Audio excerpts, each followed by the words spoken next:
wide receiver depth this offseason. They got Brandon Marshall away from the Jets, and they drafted a tight end in Evan Ingram, who's really a glorified wide receiver. He's basically the same size as Brandon Marshall. So you have Brandon Marshall, you have Evan Ingram, Josina, you have Odell Beckham Jr., and you have Sterling Shepard, who had a pretty solid rookie year. 65 catches, over 700 yards, 8 touchdown grabs.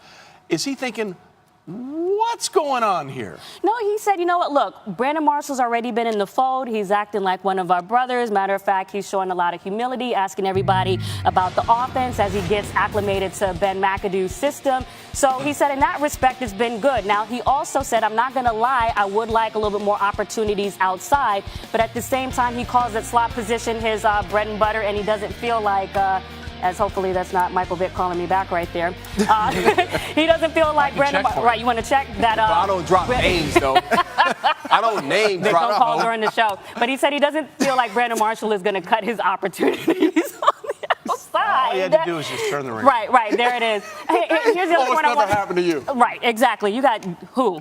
Julia Roberts calling you too. And here's the other thing I wanted just to point out, because listen, the Giants wide receivers were frustrated right off the rails, just like the first season. This is where Darren was the season. I was trying to bring it back. This is why Christian Hackenberg can't start. Exactly, but he wants the drama. Man.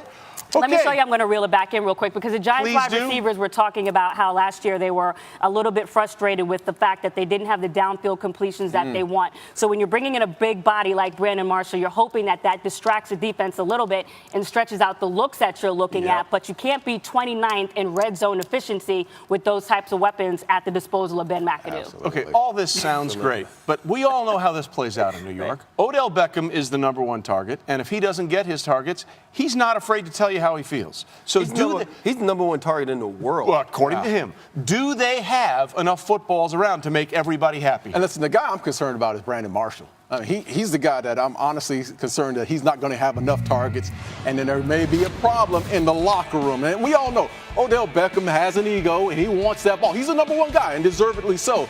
Brandon comes into a situation never having to gone to the playoffs, hasn't been there yet. I'm sure he wants to put his imprint on this football team early and often. And I can see maybe he doesn't get targeted enough after a game. Eli doesn't look his way. We saw this last year where Eli didn't look, certain players' ways, and there was some drama in the locker room. No. I can easily see it happening Do you see this again look on my this face? year. What's the look? Look at his look on my face. Oh, God. Yeah. What is that? So here's the thing, guys. Right?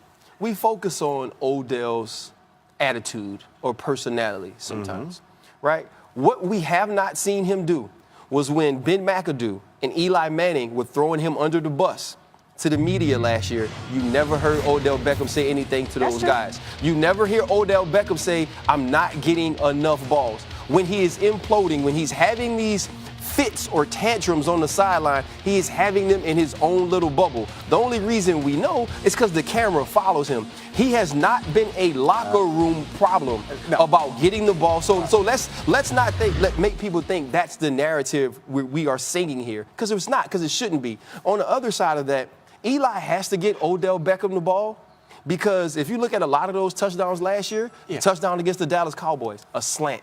The touchdown to beat the Ravens, a slant. It's not that you pushing the ball down the field. You throwing the ball 3 yards to this man, and he's making plays. Brandon Marshall understands that Odell Beckham Jr. is the guy. I hear what you're saying, and you're absolutely right. But there were times where the Giants had to reel him in on the sidelines from him going ballistic. Yeah, but that's a different conversation. Yeah, absolutely. Okay, that's fair, but there have been times where he took himself out of games emotionally. We saw that. Listen, I know, but that does not pertain to this conversation. Is what I'm saying. This conversation is as it goes with football, and enough footballs to go around to talented receivers. Being divisive in the locker room, that's not going to be Odell. Right, that's not what he does. No, that's right. What he does is he gets mad at people and he throws hissy fits.